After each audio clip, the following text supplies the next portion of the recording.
Baik, selamat pagi semuanya. Selamat datang di acara Design Talk bersama Adi Siti Sentul dan arsitek The Form Studio yang akan dipresentasikan oleh Pak Mande Austriono. Untuk Pak Mande sudah bergabung ya, Pak Mande. Oke, baik. Mungkin langsung kita mulai saja, Pak. Untuk agenda pertama dari Pak Mande bisa mulai untuk sharing session ini sebelum kita lanjut ke yang lain. Silakan, Pak Mande. Oke, terima kasih sebelumnya kepada tim Adi Siti Sentul. Oke, berhubung untuk mengefektifkan waktu, mungkin saya langsung coba sharing aja ya. Oke, perkenalkan teman-teman semua, mungkin banyak yang belum kenal saya gitu ya. Jadi perkenalkan, nama saya Mande Austriono Kanigoro. Mungkin banyak orang yang di sini yang kenal saya dengan nama Mande. Oke. Mungkin buat teman-teman juga, mungkin ada beberapa yang udah nge-follow saya di akun-akun media sosial. Saya biasanya username-nya Mondododo. Mungkin bisa dicek juga di Instagram @mondododo atau di Twitter juga ada sih nama saya di Mondododo. Oke, mungkin kita mulai aja. Mungkin kenapa saya mau coba sharing perkenalan dulu, karena mungkin ya saya yakin juga banyak teman-teman di sini belum tahu saya mungkin ya. Jadi ceritanya di tahun 2014, sekitar 7 tahun kemarin lah ya, saya mencoba untuk membuka studio praktik arsitektur sendiri. Saya namain kantor saya itu adalah The Form. Jadi kalau saya sih nyebutnya kantor saya itu adalah studio kreatif berbasis arsitektur. Kenapa? Karena bagi saya arsitektur itu bukan cuman jasa konsultasi aja. Jadi sebenarnya banyak yang bisa dikerjain dalam bidang arsitektur. Nah, ini saya mau mencoba aja bikin sebuah, ya ini kalimat panjangnya ya, ini kayak penjelasan dari kantor saya adalah sebuah studio kreatif yang peduli dalam merancang dan mengembangkan produk baik fisik maupun digital, bertujuan untuk memberikan semangat estetika dalam berbagai bentuk hubungan antara manusia dan aktivitasnya dalam konteks tertentu untuk mendukung lingkungan binaan yang lebih menarik dalam kehidupan kontemporer saat ini. Jadi sebenarnya idenya adalah studio saya itu bukan ya outputnya bukan cuman arsitektur dalam bentuk fisik aja, tapi apapun konsep yang berhubungan dengan arsitektur. Kurang lebih seperti itu sih. Nah, jadi cuman ya memang secara bisnis memang banyaknya di jasa konsultasi. Itulah mungkin mengapa tim dari Adi Siti juga mungkin melihat saya gitu ya. Mungkin melihat peluangnya seperti gimana. Nah, kurang lebih ini ada beberapa proyek yang saya sejauh ini udah pernah saya kerjakan ya. Ini mungkin kalau tadi sempat teman-teman ngelihat di sosial media, mungkin bisa ngecek juga ini yang beberapa proyek saya biasanya saya suka posting di feed ataupun maupun di story lah ya. Saya yakin juga teman-teman di sini lumayan apa ya, dengan sosial media lumayan itulah ya, update lah ya. Jadi mungkin bisa ngelihat juga beberapa karya saya mungkin di berbagai kanal sosial media. Nah, untuk kantor saya juga punya website, mungkin bisa dicek juga di theform.co. Ada juga akun Instagram ya, di @theformco. Ya silahkan juga kalau mau follow boleh. Nah, oke. Untuk hari ini sebenarnya idenya adalah bercerita tentang rumah tumbuh. Jadi nanti memang sepanjang cerita ya, sebenarnya saya mau sharing-sharing aja sebenarnya rumah tumbuh itu seperti gimana sih, dan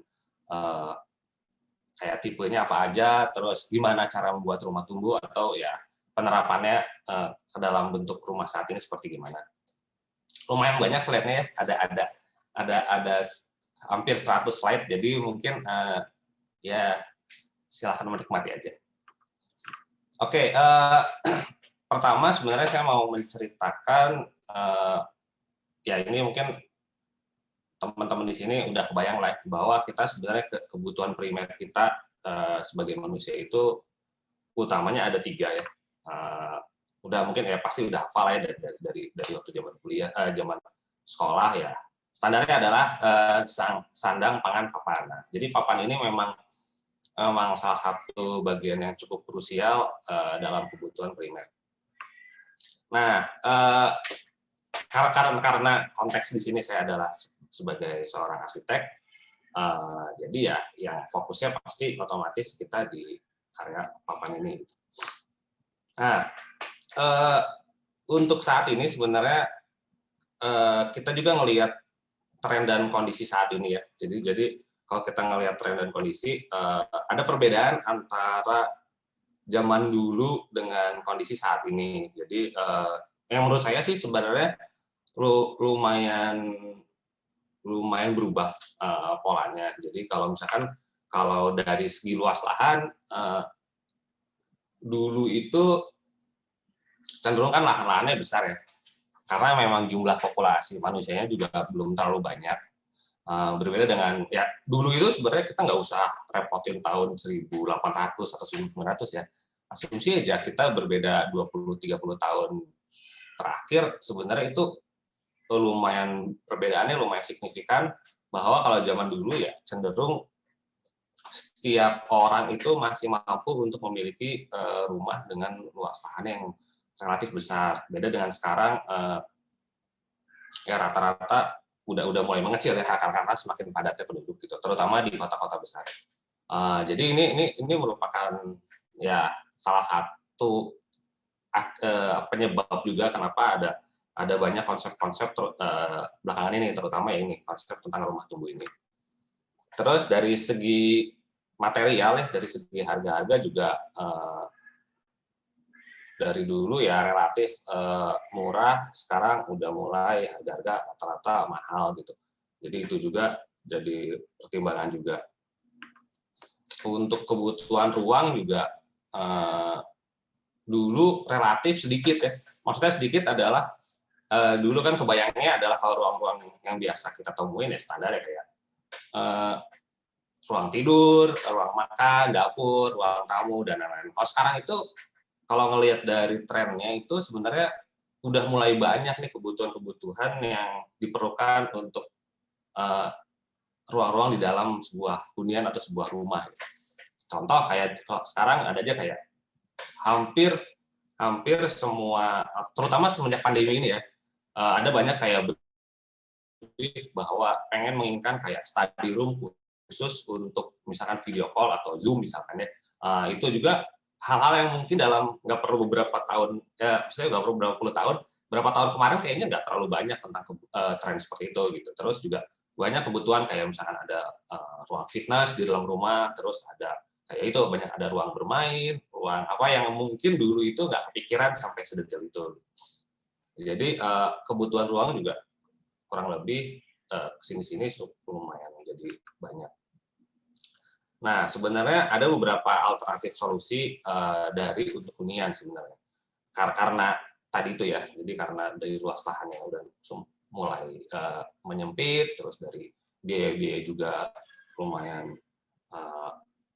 banyak, terus ya ruang-ruangan juga semakin penuh. Tunggu bentar ya, mohon maaf, ada kucing di sini, saya usir dulu bentar.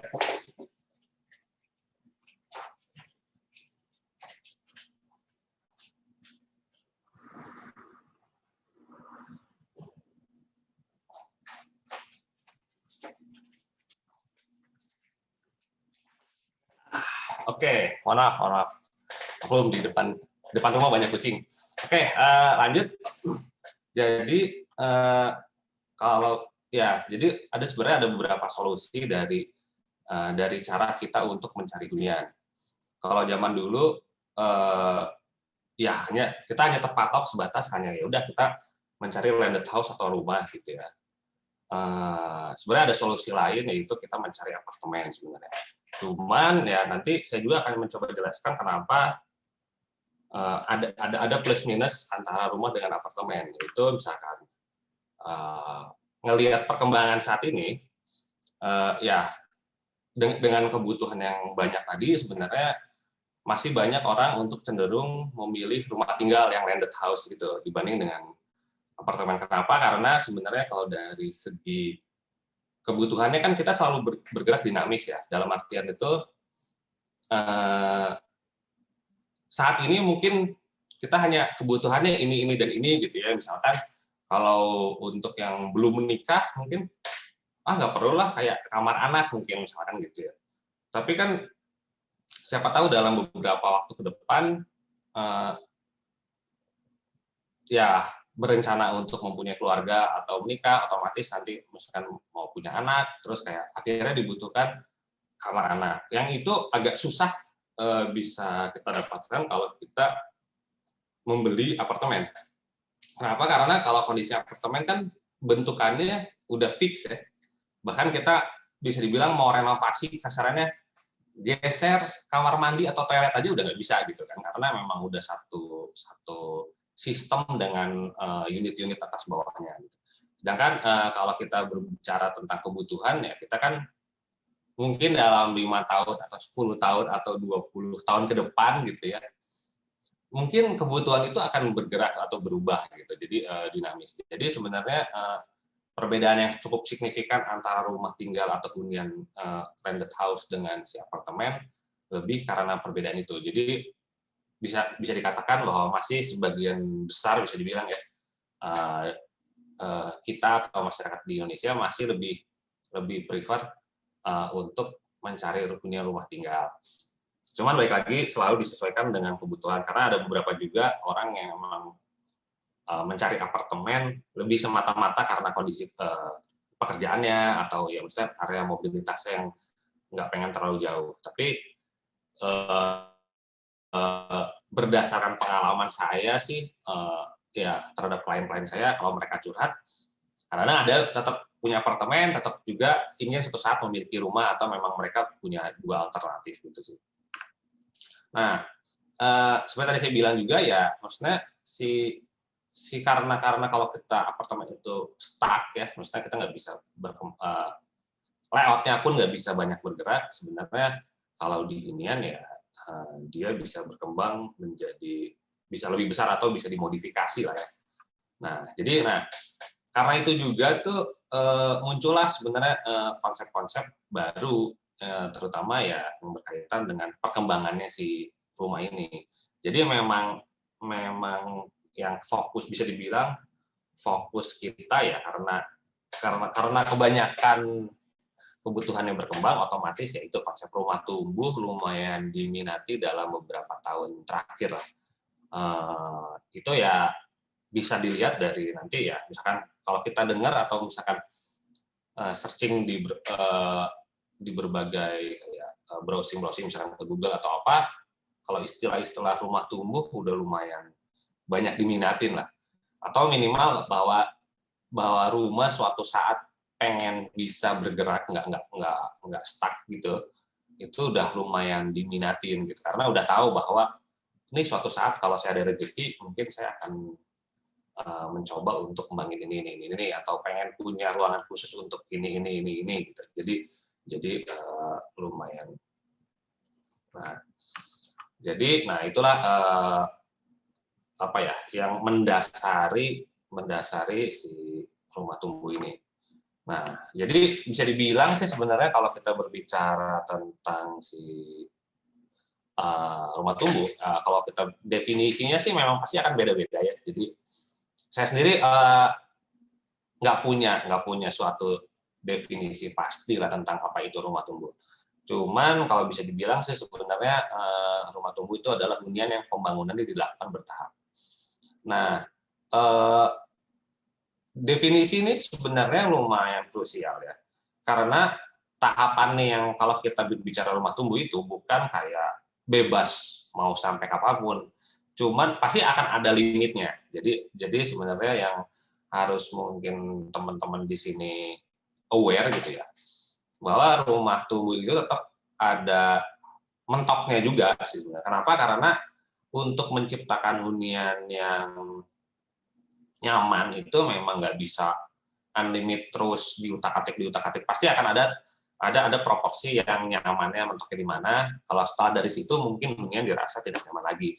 Contoh ketika kita pengen rumah tunggu terus, misalkan suatu saat pengen dibikin kamar terus sampai ujung-ujungnya satu lahan habis sama rumah, mungkin nggak nyaman karena nanti misalkan sirkulasi udaranya nggak ada gitu, mungkin kan nggak enak juga misalkan satu rumah harus pakai AC misalkan ya, karena cuman gara-gara semuanya pengen dibangun full sampai batas kafling atau batas lahannya, sehingga misalkan nggak ada saluran udara, atau misalkan emang nggak ada resapan air, nggak ada sirkulasi pergerakan manusianya juga jadi lebih sempit karena semuanya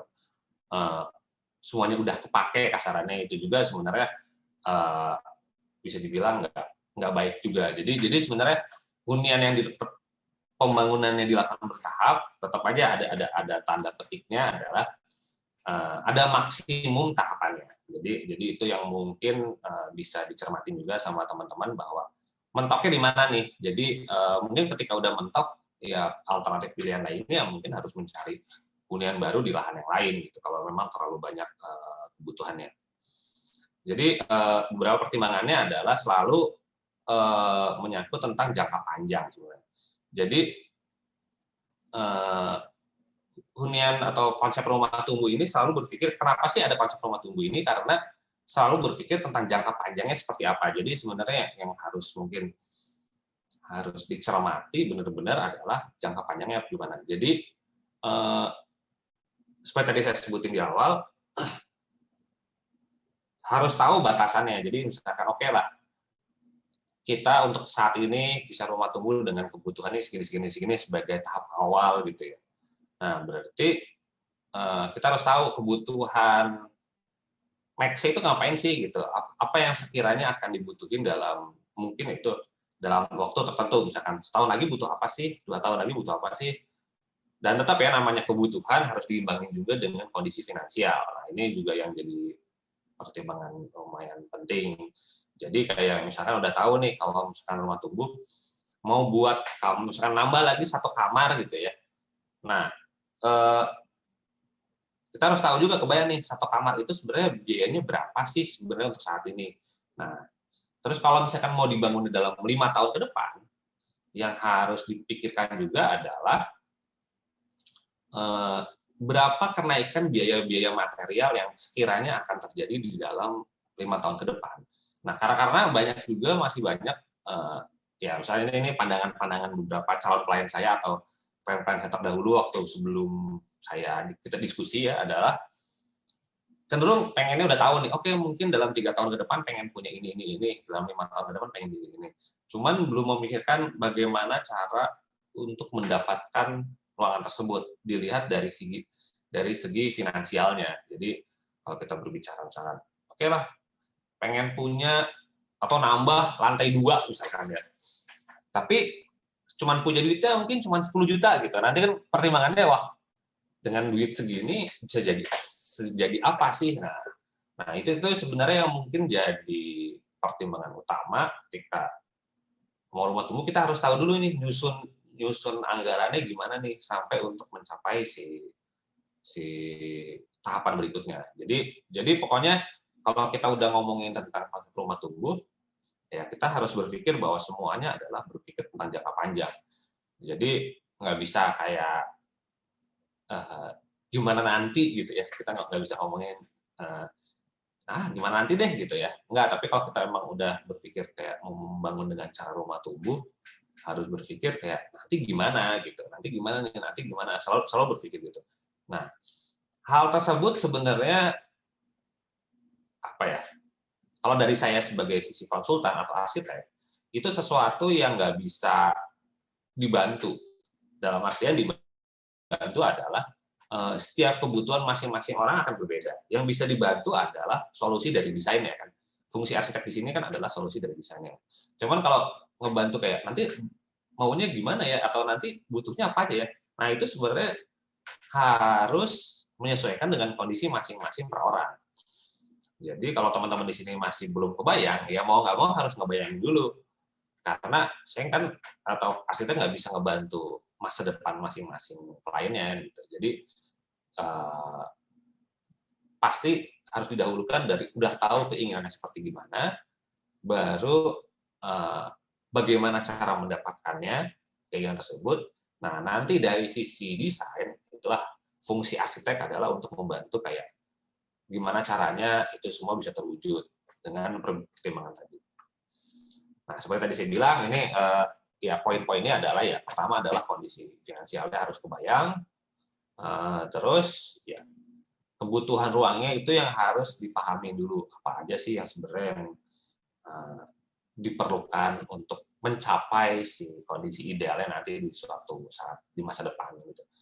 Jadi 2 poin ini yang mungkin kalau misalkan teman-teman di sini yang join di talk ini udah mulai kayak ngebayangin, oh nanti pengen deh bikin rumah pakai konsep rumah tubuh. Nah, dua poin ini yang bagi saya adalah harus krusial. Dan 2 poin inilah yang selalu saya tanyakan di awal. Jadi sering juga kalau ini berbicara tentang pengalaman saya, pokoknya ketika ada klien atau ada orang yang saya pengen rumah tubuh gitu misalkan ya. Yang saya selalu tanyakan adalah saat ini kondisi finansialnya seperti apa, dan kedepannya ketika mau menambah targetnya mau seperti apa. Selama belum bisa mempertimbangkan kondisi finansialnya, ya kalau penambahan kebutuhan ruang udah kebayang ya. Biasanya rata-rata yang datang ke saya udah kebayang, kayak misalkan saya pengen berikutnya gini, pengen ada kamar ini, pengen nambah ini, pengen nambah itu. Cuman bisa dibilang berapa ya? 70-80% itu belum kebayang kondisi finansialnya nanti ketika suatu saat mau berubah itu seperti apa, udah segimana gitu. Cukup dananya cukup enggak sih gitu. Karena tanpa tahu kondisi finansial, si desain rumah tubuh ini konsep rumah ini nggak akan bisa terwujud. Kenapa? Karena untuk mengetahui penambahannya berapa, kan berarti harus diestimasi tuh.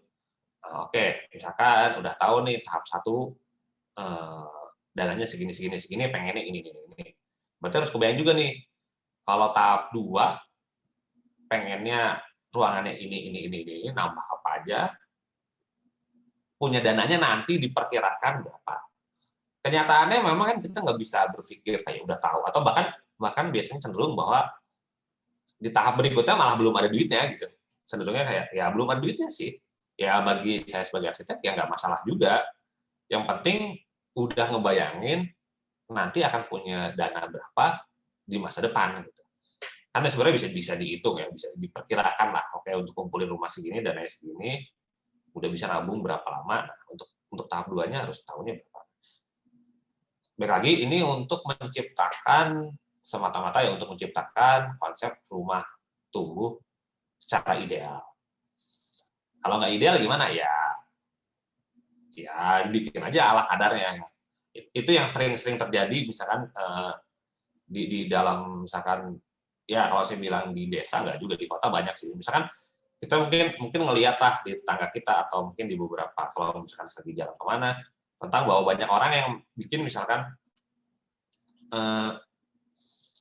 konsepnya rumah tumbuh, bangun 1 lantai dulu di ya lantai 1-nya aja gitu ya, lantai 2-nya belakangan gitu. Tapi kondisinya itu udah ini contoh aja ya, udah dicor, udah didak, udah ada lantainya, bahkan udah ada tangganya, tapi atasnya kosong. Nah, ideal nggak kalau hanya ditinggal gitu? Biasanya kalau ngelihat ya mungkin kayak teman-teman ngelihat, bahkan besi-besi untuk cor-corannya itu masih ada gitu, biasanya kayak nongol-nongol gitu dari di atas gitu ya. Ideal nggak? Enggak. Bagi saya enggak. Karena kenapa? Karena sebenarnya rumah itu harusnya bisa dinikmati dari pertama kali kita masuk ke dalam sana. Bukan dinikmati di masa depan. Kalau kita berbicara kenyamanan, nyaman itu adalah ketika kita pindah masuk ke rumah itu. Bukan ya sekarang nggak nyaman, tapi nantilah baru nyamannya setelah 3 tahun atau 4 tahun setelah tahap keduanya jalan, misalkan gitu ya. Nah, terus waktu dalam beberapa tahun di awal ini berarti kan nggak nyaman gitu. Nah, itu sebenarnya kalau dari sisi saya adalah harusnya dihindari. Kenapa? Karena dengan dengan rumah tidak nyaman karena masih debu, masih kotor, kalau ke atas masih berantakan, masih ada bekas-bekas batu bata yang ide katanya mah untuk ya udah nanti ini mah untuk sayang nih untuk masa depan nanti mau dibikin itu. Ya kalau direncanakan untuk ini kira-kira setahun gitu ya, ternyata setahun dananya nggak kumpul, terus kayak ya mundur 2 tahun, 3 tahun. Selama 3 tahun itu jadinya di rumah kan stres gitu bawaannya, jadi kayak nggak nyaman nih, kayak nyapu debu terus nih karena ternyata di lantai 2-nya masih masih kotor. Nah, sebenarnya itu yang harapannya nggak terjadi kalau kita memang merencanakan rumah tumbuhnya itu dari set dari awal gitu. Nah, jadi sebenarnya ide bahwa uh, proyeksi masa depan itu ya selalu berhubungan dua ini. Jadi dua ini yang saran saya kalau misalkan teman-teman mau ya cobalah untuk dikalkulasikan di awal kurang lebih. Nah, apa sih sebenarnya? Jadi yang dicari apa sih sebenarnya bagi saya adalah selalu berpikir tentang bahwa kita harus efektif dan efisien. Jadi sebenarnya yang dicari itu kan jangan sampai si ide-ide kita bahwa nanti tahap 2 atau tahap 3 mau ngapain itu ujung-ujungnya nggak terjadi ya karena memang dari awalnya tuh kayak nggak ada plan atau nggak ada rencana yang lebih pasti gitu. Jadi semakin tadi itu udah dapat dipahami di awal sebenarnya harapannya untuk penambahan tahapannya itu bisa lebih baik lah. Jadi duitnya juga kasarannya biasanya kan selalu terkendalanya duit ya. Nah, karena bagi saya sih ya kenapa ide ini rumah tumbuh ini ada cenderungnya karena duitnya juga belum cukup untuk semuanya gitu. Udah tahu ada kebutuhannya nanti tapi duitnya belum kumpul ya udah buat aja dengan kondisi saat ini gitu. Jadi ya untuk menciptakan efektivitas ya memang harus dipertimbangkan dari awal. Semuanya apa sih? Semuanya ya tentang tiga poin ini, bahwa kayak ruangannya itu harus efektif di awal, apa aja yang memang ruangan yang dibutuhin, dengan pertimbangan kalau ada penambahan ruang itu benar-benar emang menyesuaikan dari kebutuhan itu gitu. Jadi kayak misalkan udah tahu nih dananya terbatas, terus misalkan ya lahannya juga mungkin nggak terlalu besar, janganlah kalau misalkan pengennya kamar tidurnya besar banget, tapi udah tahu suatu saat akan nambah kamar lagi. Nah, jadi mungkin dari awal udah di-set tuh, oke, memang ruangan ini dibikin kecil aja. Kalau ada dana tambahan mungkin antara dari awal udah mengeset agak lebih besar rumahnya atau di-keep untuk nanti di tahap kedua, misalkan bisa juga gitu. Dari segi waktu juga itu penting karena ya baik lagi harus tahu juga batasannya kapan mulai kapan kita harus memulai tahap 2 atau tahap 3 atau tahap berikutnya. Jadi jangan juga sampai kayak ya simpelnya kayak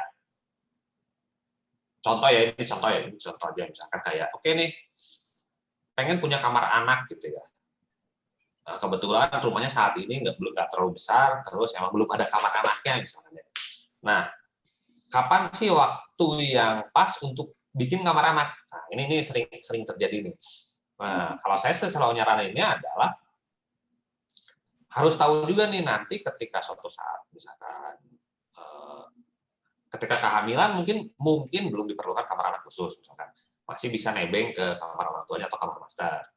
Ketika anaknya umur udah lahiran, umur masih balita, mungkin masih bisa tetap tidurnya di kamar master untuk si anaknya. Nah, anaknya mungkin udah diperkirakan mungkin kamar anaknya baru dibikin atau dia baru punya kamar sendiri mungkin ketika kelas 5 SD misalkan ya. Dan berarti kita tahu nih, anggaplah 5 SD misalkan, berarti dia umur 10. Anggaplah anggaplah ada klien atau teman-teman di sini kayak, nikahnya minimal kan sudah kebayang ya, misalkan nikahnya tahun ini asumsinya misalkan tahun depan harapannya udah punya anak, lahiran, berarti butuh waktu 11 tahun. 11 tahun tapi kan sebenarnya waktu idealnya. Ya walaupun baik lagi, semua kan kita yang ya sebagai manusia kita hanya bisa berencana ya, Tuhan yang menentukan. Cuman minimal kita harus sudah punya target. Oke, dalam 11 tahun kan kamar anaknya harus sudah jadi. Berarti pembangunannya startnya dimulai dari 10 tahun lagi. Berarti kan kita bisa ngeset tuh sebenarnya. Oke, dalam 10 tahun ini saya bisa ngumpulin duit berapa sih sebenarnya gitu. Nah, jadi waktu itu ya ujung-ujungnya balik lagi Aku pengennya kayak gini. Ya, balik lagi.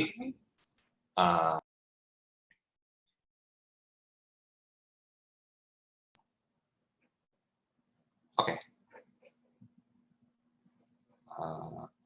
Ya, jadi ya balik lagi ujung-ujungnya adalah selalu berpikir ya ke biaya. Emang ujung-ujungnya kalau kita berbicara tentang rumah tumbuh, nggak akan jauh-jauh dari biaya sih sebenarnya.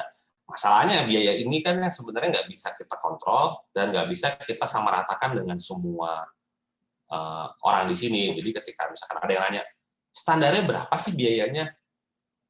Nggak ada standar sih sebenarnya. Kayak memang kalau rumah tumbuh harus gimana sih? Nggak ada. Semuanya pasti tiga poin ini yang kayak ruang, waktu, dan biaya itu menjadi penting juga dalam hal ini untuk mencapai ya cara efisiennya sebenarnya menggunakan maksimalin ya ini ruangnya kayak gimana, waktunya gimana, biayanya gimana, kurang lebih gitu.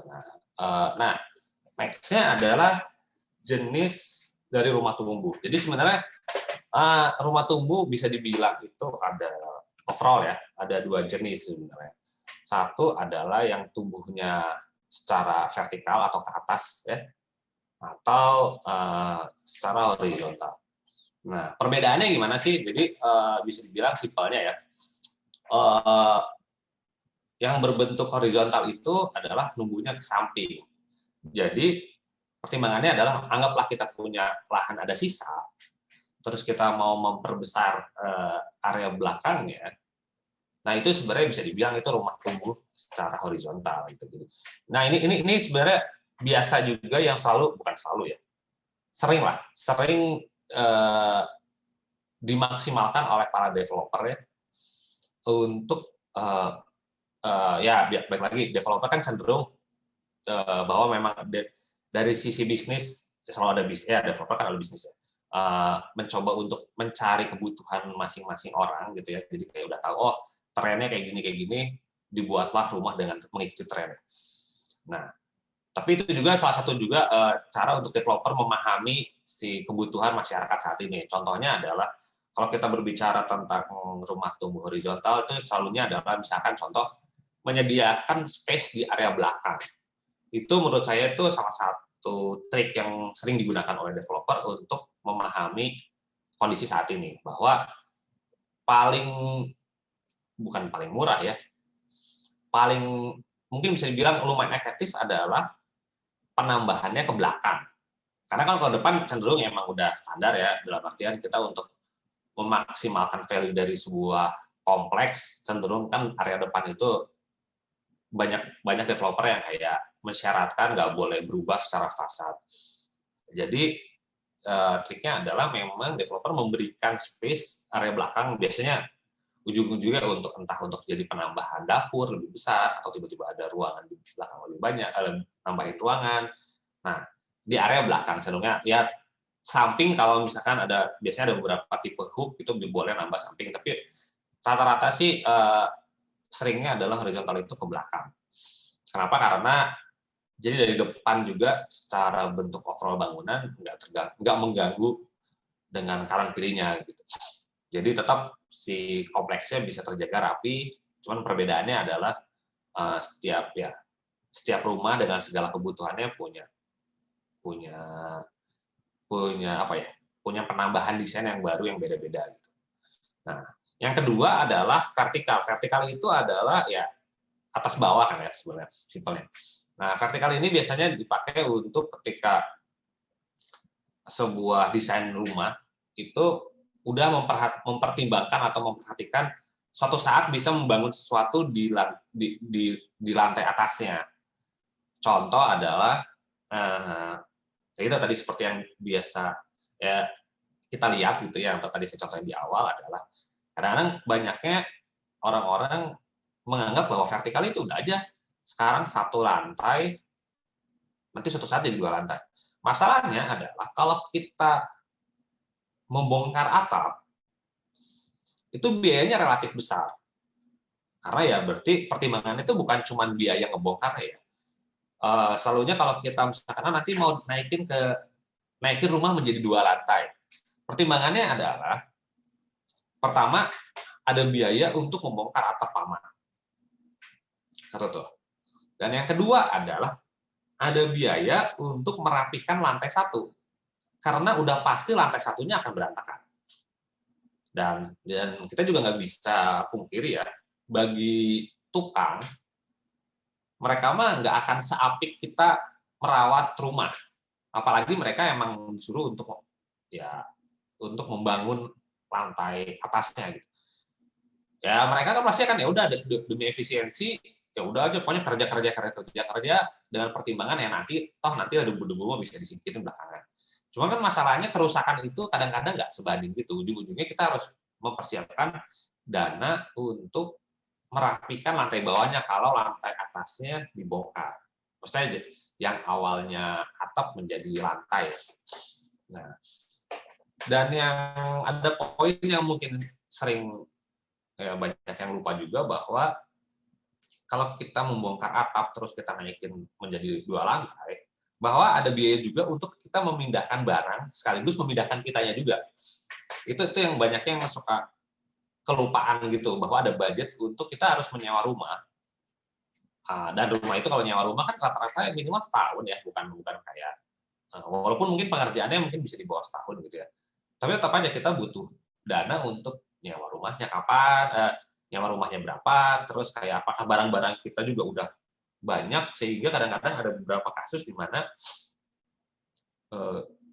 orang yang pindah, barangnya juga pindahin lagi ke tempat lain. Jadi kayak harus nyewa 2 rumah karena barangnya udah terlalu penuh gitu untuk nggak bisa dimasukin ke rumah kontrakan yang baru selama pengerjaan pembangunan si rumah lama untuk menjadi 2 lantai gitu. Nah, akhirnya biaya-biayanya cenderung besar sih.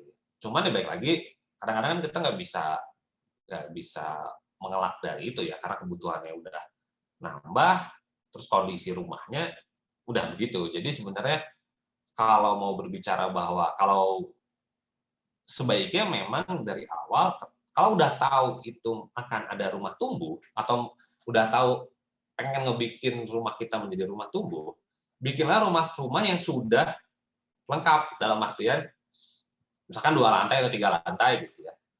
Tapi rumahnya udah jadi gitu. Jadi kalaupun suatu saat nambah lantai atau nambah ruangan, mungkin kayak sesimpel nutupin lantainya atau simpel nambah dinding. Nah, jadi secara biaya juga nggak terlalu besar, cuman udah dipikirin dari awal. Jadi kalau biasanya sebaik-baiknya adalah rumah yang tumbuh dengan konsep yang vertikal. Nah, simpelnya adalah kalau bisa si bangunannya dari luar tidak begitu banyak berubah. Kenapa? Untuk menghindari biaya-biaya tambahan seperti tadi itu.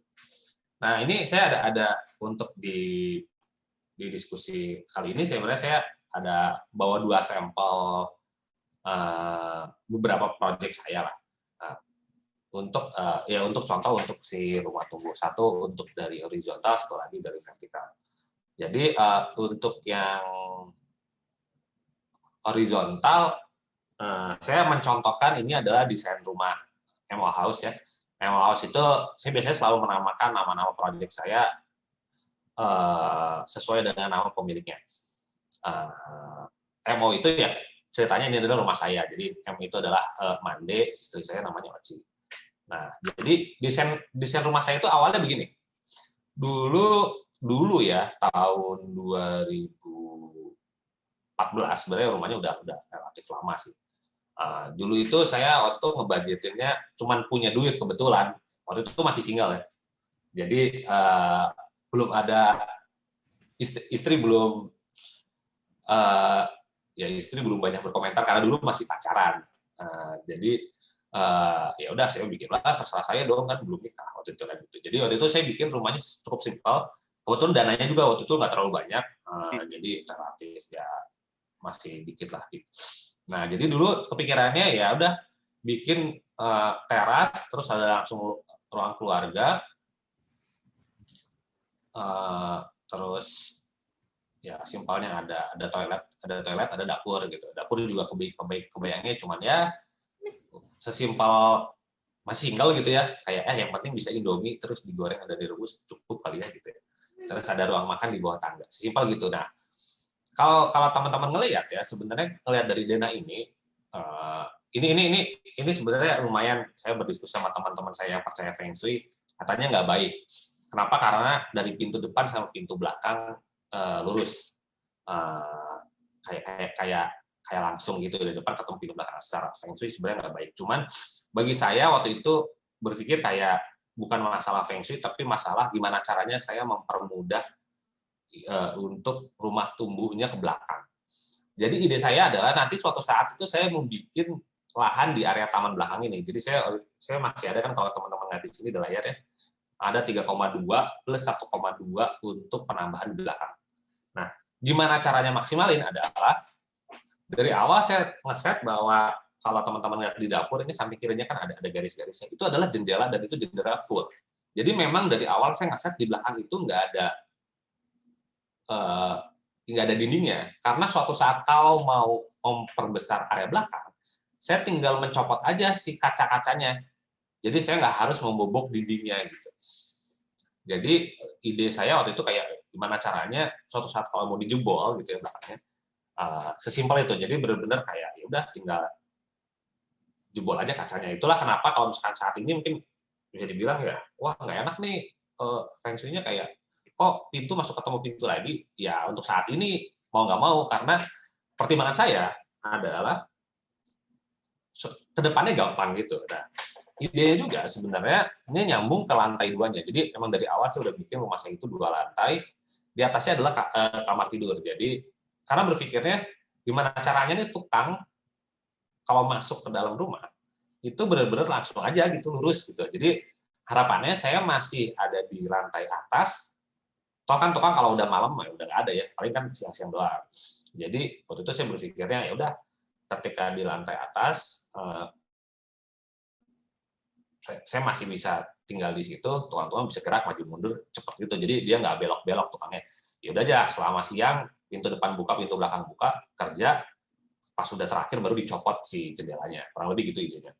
Nah, ini lantai atasnya. Jadi atasnya waktu itu ya sesimpel saya ada kamar tidur aja cukup. Jadi idenya adalah si area belakang itu diakses dari bawah dan atas. Jadi itu juga kenapa si tangganya ini nanti bisa langsung lurus juga ke arah lantai 2 yang belakang di area belakang.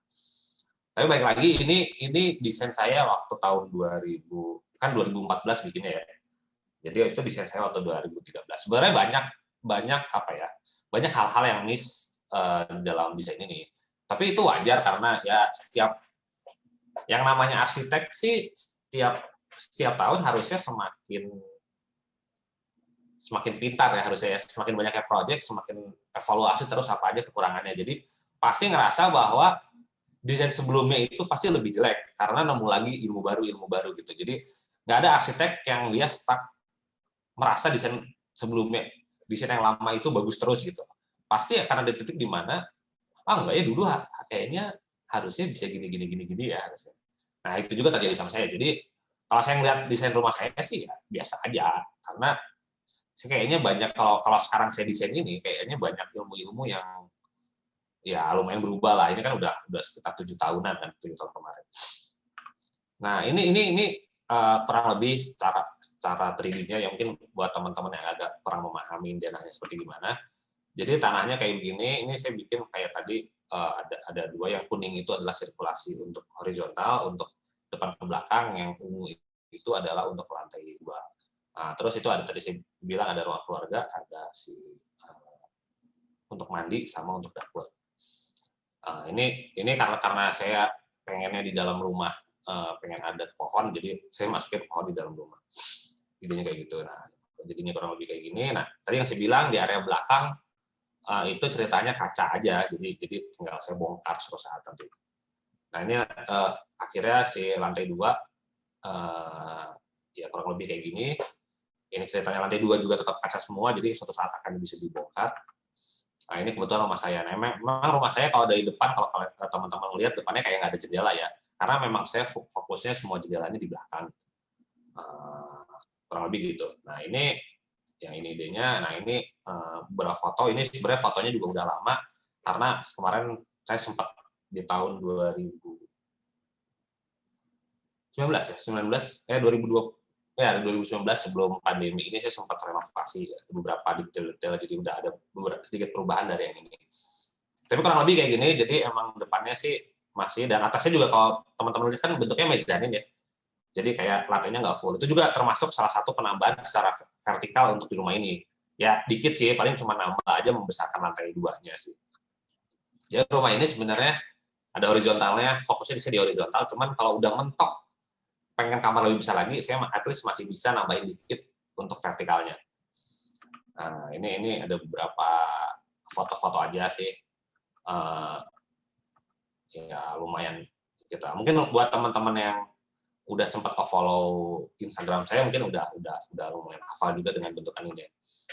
Nah ini yang saya bilang di belakang, nah ini yang saya bilang tadi kaca, jadi emang ya udah belakangnya kaca semua. Ini benar-benar tinggal dibongkar aja kalau suatu saat pengen dibikin rumah tumbuh dan tumbuhnya ke belakang gitu ya.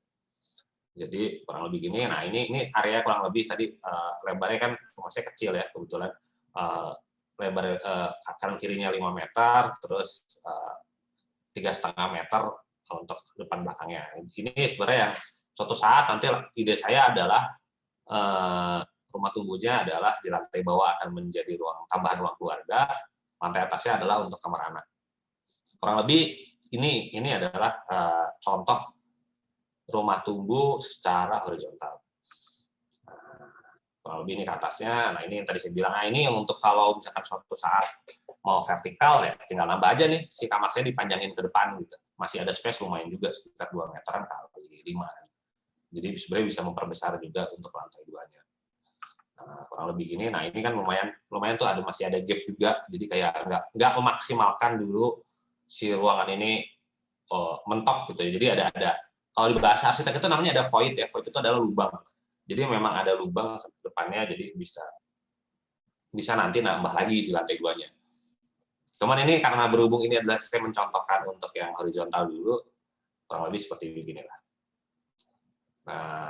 Nah ini yang sebenarnya nantinya ke depannya bisa mundur ke belakang. Ini kalau malamnya, ceritanya kalau malamnya kayak gini kurang lebih ya.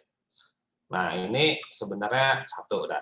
Sebenarnya contoh kedua saya mau nunjukin tentang rumah tumbuh yang bergeraknya secara vertikal. Jadi sebenarnya hanya untuk menambah lantai 2-nya aja. Walaupun ini sebenarnya rumah ini bisa juga secara horizontal sangat bisa karena dia punya lahannya lumayan relatif besar. IV ini sebenarnya rumah yang lokasinya di Depok kebetulan.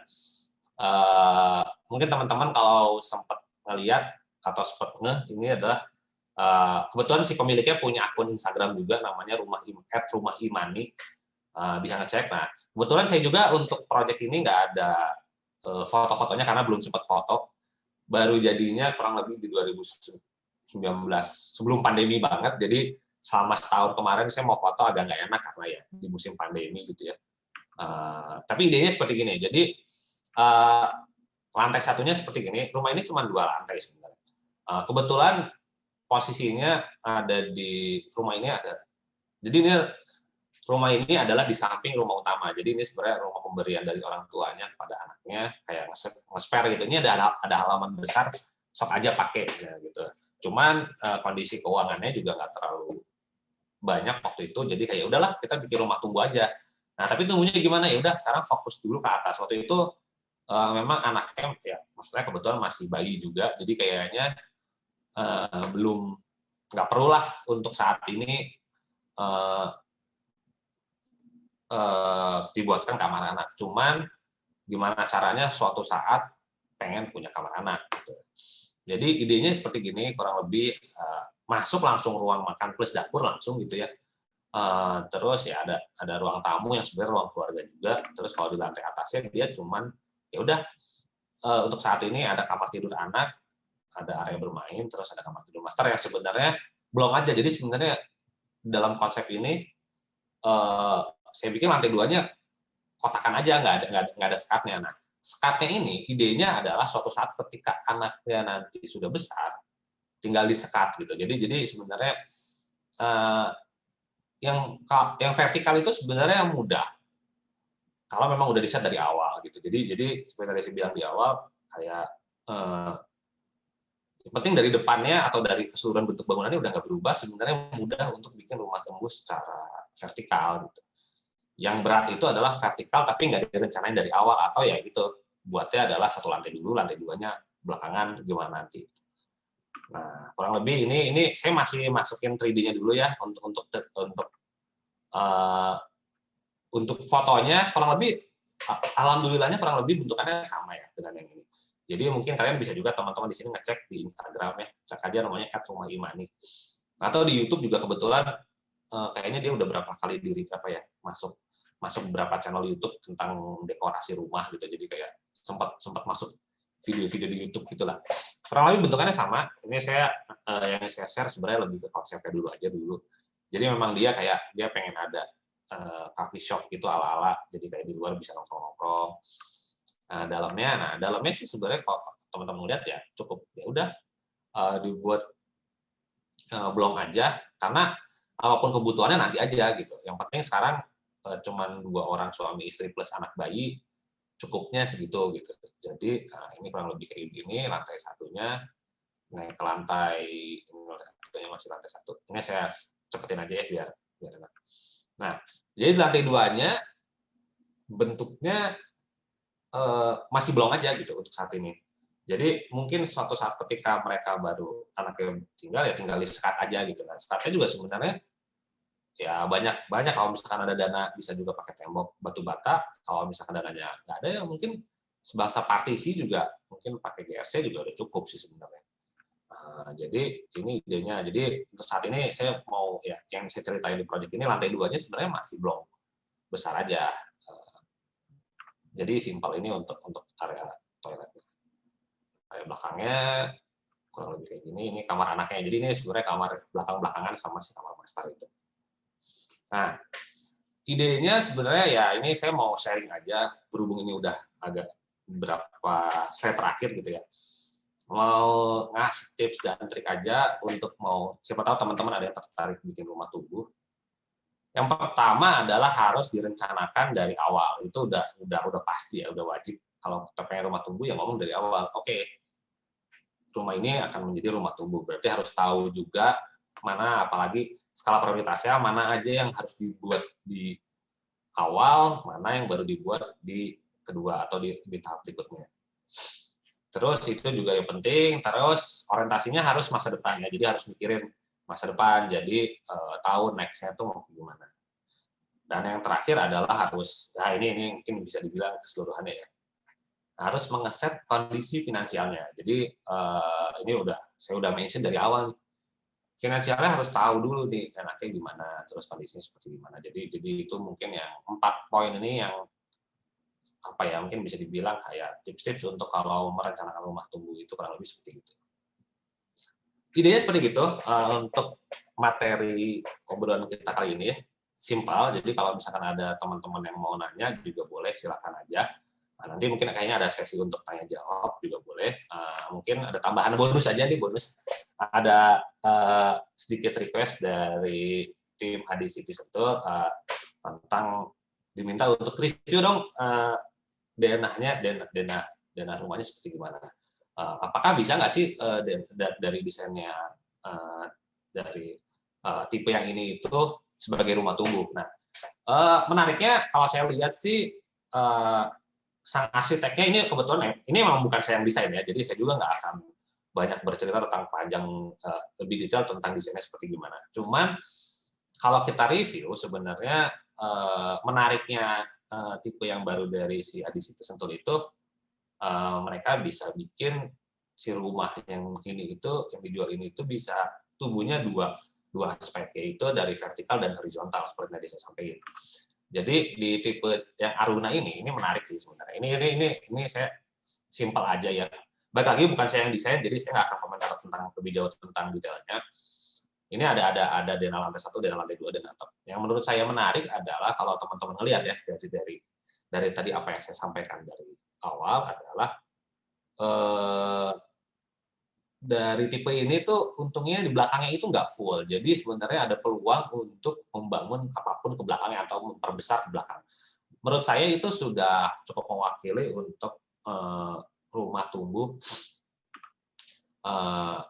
secara horizontal. Nah, untuk vertikalnya sebenarnya ini. Nah, kalau kalian lihat ini before-nya terus after-nya ini yang saya tandain merah ini, untungnya udah juga secara vertikal. Jadi sebenarnya ini kan sekarang ada void ya.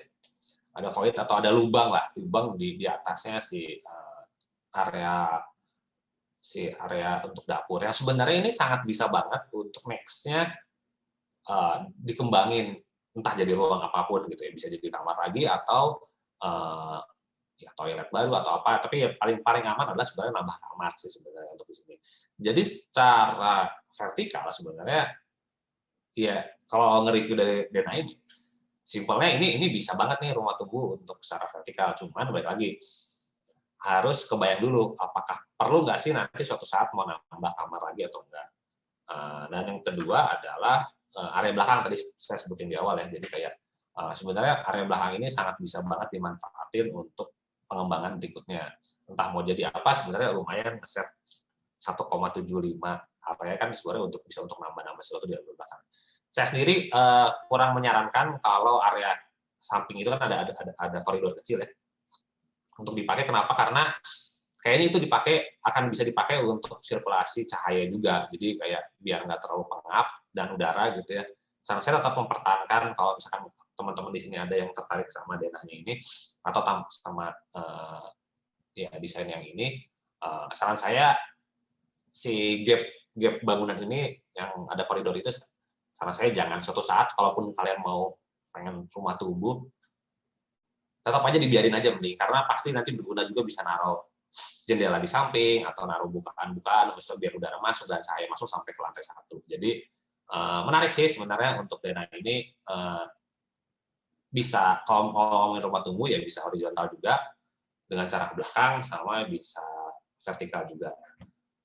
Kurang lebih gitu. Jadi mungkin itu saja obrolan kali ini. Mungkin sekian dari saya. Terima kasih. Selamat siang.